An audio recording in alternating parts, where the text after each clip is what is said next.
before there was the Adrian Peterson scandal, before there was the Ray Rice scandal, last year, former Miami Dolphins guard Richie Incognito was caught in a bullying scandal for bullying teammate Jonathan Martin. He was suspended from the Dolphins indefinitely before eventually being released. This week, he worked out with my Denver Broncos, who are considering signing Incognito to boost their run game, which ranks 26th in the NFL. Kee, we've seen a lot of NFL scandals this year. Again, Richie's kind of got lost in the shuffle. Do you think Incognito deserves a second chance?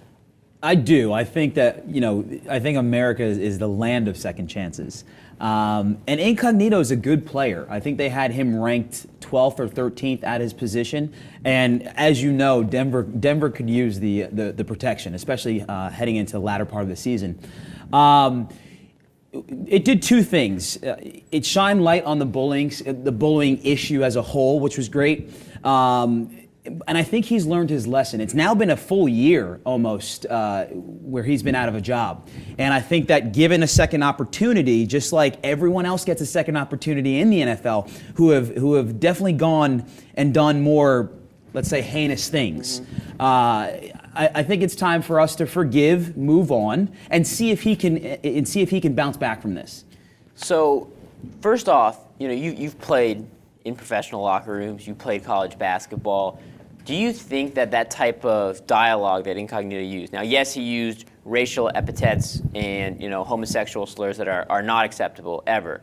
But at the same time, do you think that type of kind of locker room bullying and banter is okay, or is it a real issue that he has to change his behavior considerably? I don't want to ever say that bullying or that type of banter is okay. I think that sets a wrong precedent.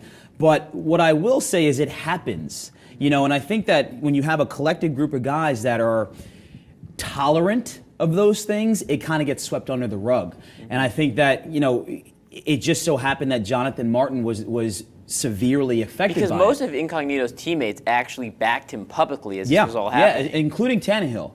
Including the quarterback. And again, even though he was on record as saying, extremely racist statements and words, his teammates of, all races supported him. They did. And like I said, it's, when you have I don't want to say the locker room was divided because I don't think it was that extreme, but when you have that going on, someone needs to step up in that locker room from the player standpoint. I don't think it needs to trickle down to the coaches because I think the coaches have enough to worry about.